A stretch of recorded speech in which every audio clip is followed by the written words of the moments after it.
Good morning. I trust that you are doing well on this Wednesday morning. Our reading today was from 1 Timothy chapter 5, verse 17 through 22. We're gradually making our way through 1 Timothy. It won't be long before we'll be through with that letter of Paul's. I want to begin by telling you about a friend of mine, a fellow by the name of Bob. Not his real name, but it'll do for us. Bob is a sprinter. He's not a marathon runner. Actually, he's not a runner at all. I just mean he wanted to see things happen immediately. For him, the church moved too slowly. You see, Bob was an executive in a large corporation. He was used to making decisions and giving orders, and it was done.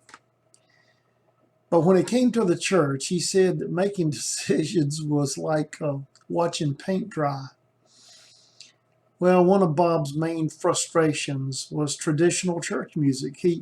He was a contemporary worship. He loved the electric instruments and the drums. The only problem was the church he attended didn't have contemporary music.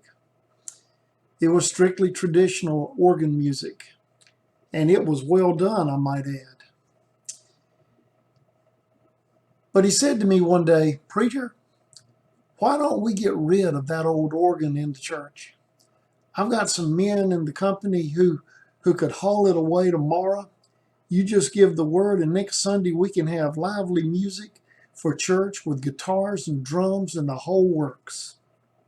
And I looked at Bob and said, "Man, we can't do anything like that. To take out that organ and change our worship at the drop of a hat is it's like a complete disregard for those who have come before us. They have provided the resources, they've made the investments so that we could worship in a beautiful church. A decision like that is something that takes time to make and the discernment of the collective whole. Imagine what it would be like. Imagine the kind of havoc it would create in a church if suddenly decisions were made and drastic actions taken with only a moment's notice. There are times in which important decisions need to be made, but only after a season of discernment. In our text this morning, this is what Paul is talking about. When it comes to establishing the leaders in the church, as with key decisions, the church is a marathon race rather than a sprint.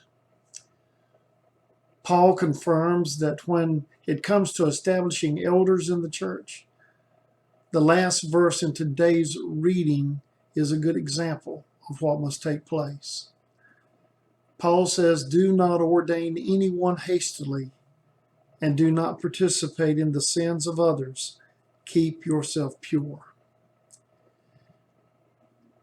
Ask any ministerial candidate, and they'll tell you, especially in the United Methodist Church, the ordination process is indeed a marathon. It involves a lot of educational requirements as well as committee interviews before one is ordained. It very much is consistent with what Paul was describing in today's reading.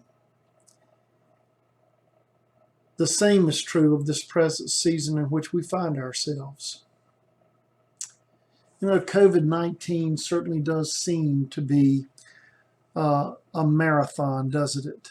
Doesn't feel like a sprint. It just seems to keep dragging on and on. However, it may be the very time in which God invites us to discern God's plan for ministry as this faith community that we call Seaside United Methodist Church. My prayer for us today is that God will speak to us as we continue the race, anticipating the day when we will finish it. Well, consider these questions for today. When in your life have you experienced God speaking to you in a marathon? When in your life have you experienced God speaking to you in a marathon? Question 2. How have you already sensed God speaking to you in this marathon? And what is God saying? How have you already sensed God speaking to you in this marathon? And what is God saying?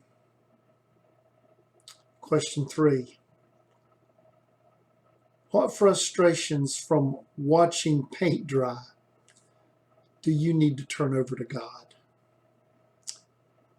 What frustrations from watching paint dry do you need to turn over to God? Well, I hope you have a wonderful day in this new normal, being the church in changing times. I trust that these questions will help you do some thought processing in unpacking this reading from 1 Timothy. As you journal it, I hope you'll go back and reflect upon what you've written so far, and may God continue to bless you on this journey. Go in peace.